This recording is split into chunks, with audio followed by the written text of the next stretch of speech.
Hey, what's good, everyone? And welcome to another Average Gamer Reviews. Today, I'm going to be discussing if 12 minutes is really worth your time. So for those who don't know, 12 minutes is a top-down, point-and-click, mystery adventure game. That's a lot of genres. But yeah, the main concept is like Groundhog's Day, where the main character is looping. But this time it's for 12-minute intervals. And the goal of the game is to figure out and get the best possible outcome within those 12 minutes. The game is heavily, and I really mean heavily, story driven, where the premise of the entire game is to figure out what's going on. So if you're not into story games, and if you're not into story driven games, and you're more of a gameplay follows through and gameplay revolves around your entire game experience, you might want to move on. But that being said, let's move on to the story. The game story starts off simple, and over the course of the game unfolds drastically. I won't spoil the entire story, but the main bulk of the starting story is drilled down into you by the fourth run. So what happens is that you come home and your wife has a surprise for you. After your dessert, you are told that she is pregnant and you are having a child. And then a police officer comes knocking at your door, knocks your wife down, zip ties her, and zip ties you at the same time. He accuses your wife of killing her father 8 years ago and is requesting to get the watch. What watch? We don't know what watch yet, but we'll figure it out later in the story. After a couple of seconds of him trying to interrogate your wife as she's on the floor, he proceeds to kill you by strangling you. And that, of course, resets the loop, as the loop is always reset on a death, knockout, or leaving the apartment. And this is the first main loop.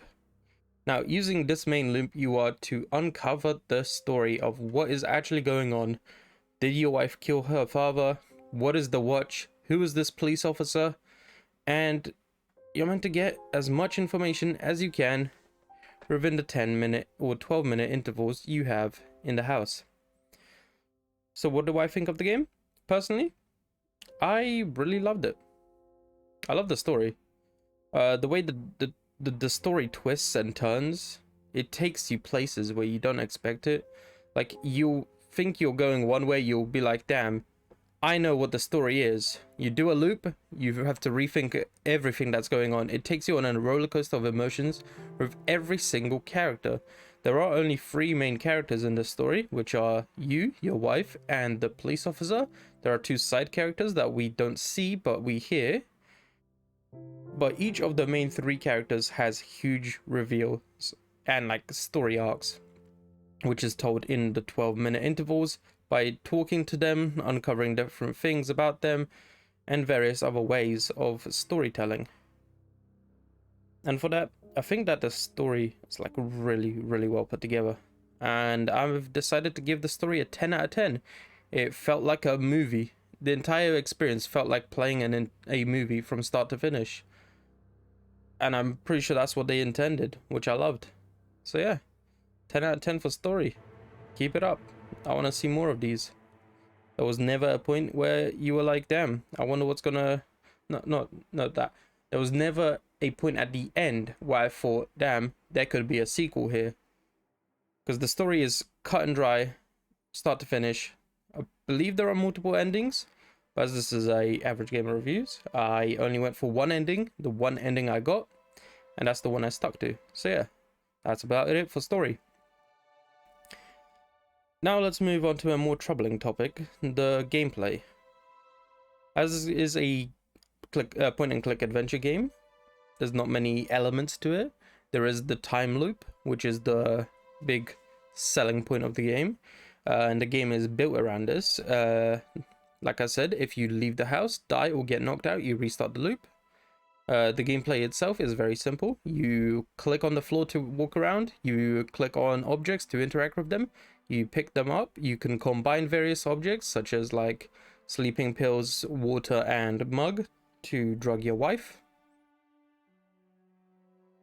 Never thought I would say that in a review. Don't drug your wife. Yeah, this is just a game we're talking about. If the roles were reversed, I would have said drug your husband, but that's not how the game is played. But yeah, the gameplay mechanics aren't complex. There's nothing special. There's no like tech you can do. There's no special complicated inputs that you can do. It's a plain and simple point and click adventure game. So there isn't, like, that's about it to talk about gameplay. There isn't much to talk about. It's point and click. It's quite well done for the genre. I mean, it's really hard to mess up a point and click game, but it is what it is. The gameplay is not the thing that you're stuck to. So in most games like Dark Souls, you are drawn in with the gameplay, and the gameplay keeps you entertained the entire time. This is different. This is more of a story, immerses you. Sorry about that. I had a hiccup and I had to mute. But yeah, the entire game does not, like, the gameplay itself does not keep you immersed the entire time. It's always the story that keeps you intertwined and wanting more, which is great when they prioritize story, but and for movies it's amazing, but for a game not so much. As for uniqueness, it's not very innovative. It's a point and click game. Main character stuck in a loop. That's a very common trope in movies. I've seen a handful of video games, not many, but a handful that have used this time looping formula. And knowing the gaming industry, in the coming year, we're probably going to get a lot more if this blows up. So be prepared to get the time looping mystery game. I think I've played a slightly similar one not too long ago, and I'm going to be reviewing it in a couple of weeks. But yeah, we'll get to that later. But yeah, so far for gameplay, I'm giving it a 6. It wasn't really unique. It wasn't anything special, but it was well made. Now, on to design and music. So, starting with design, we don't have much to go on here either. So the game is restricted to a single apartment with 3 rooms and a closet. The game is very gloomy, yet very bright and colorful. It does look very average. Not in terms of like bad average, but in terms of this looks like an average house. There's not, like, the game looks beautiful. Don't get me wrong, it does look nice. But the scene is very average, and I have a feeling that's what it's intended to be. It's meant to look like an average family domicile. It's not meant to look like anything special. It's not meant to be like this guy's a cokehead and he's hiding crack. It's meant to be, this is a house. Nothing special. It's a mundane house. Figure it out. And that's pretty nice. There are, like, design-wise, there are like little things in the house that can get you. There's, I think, a quote-unquote trap somewhere in the house you can use. But other than that, which is explained by the story quite poorly, but other than that, it's pretty good for design-wise. Now onto music. I'm pretty sure there was 2 instances in the game where there was actually music in the game. One is the main menu and like the credits scene. Well, I'm putting them into one because they're like outside of gameplay. And the other one is when you turn on the radio inside of the game. Other than that, there's no music. No music at all. The entire game relies on ambient sounds. So for example, it's the rain hitting the window. It's hearing your neighbors argue and running around.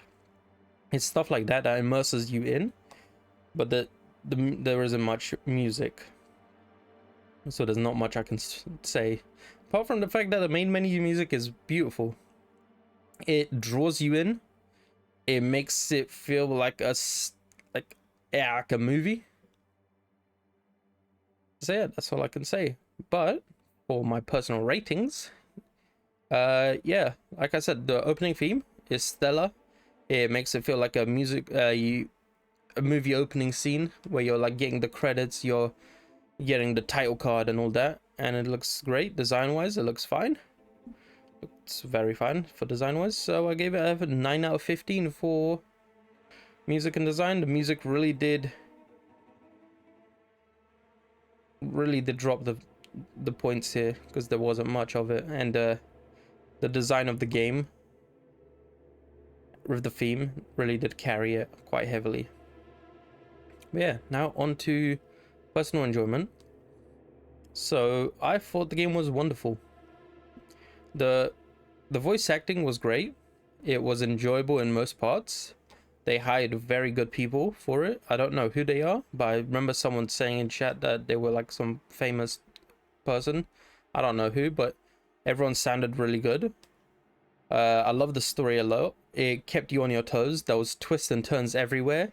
You could never expect one thing to be normal. Every bit of information you uncover throws the previous theory you had about the story out the window.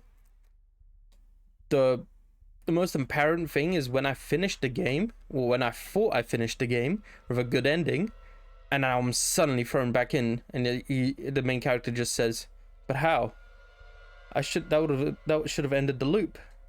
So yeah, when you think you've finished the game, you haven't finished the game, which is great, which completely twisted me, and I'm sorry if I spoiled it. It threw me off so hard when I was playing it. I was stuck there for like 5 minutes, like, what just happened? But yeah, so for personal enjoyment, I'm giving it a 9 out of 10. It was amazing. And my playthrough took me about 4 hours to complete. This includes me searching the end game area as well as a new game plus section, putting it at a good spot. I don't really have a gauge of how much time it takes me to finish a point and click adventure, because I don't think I've finished one since 2012. Yeah, it's not a very common genre. It's not really. Getting one is quite unique. But yeah, that about wraps up the review. So if you've been keeping count, we have given the game a total of 34 out of 45, which is still a very good score. It's carried so hard by the story itself. But yeah, that puts the game at an A tier. As for my recommendation, I would say it was a lot of fun. There isn't much replayability because once you know the story, you can pile and streamline to the endings really quickly, making replayability quite hard, as you know exactly what to do, and the gameplay is not the thing that you're looking for. It's just the story, and once you know the story, it's not that interesting. But that being said, that's the end of the review. I'm surprised I kept it so short. But yeah, check out my other reviews if you have enjoyed this one. But for now, thank you so much for watching. I hope everyone enjoyed, and I'll see you on the next one. Peace.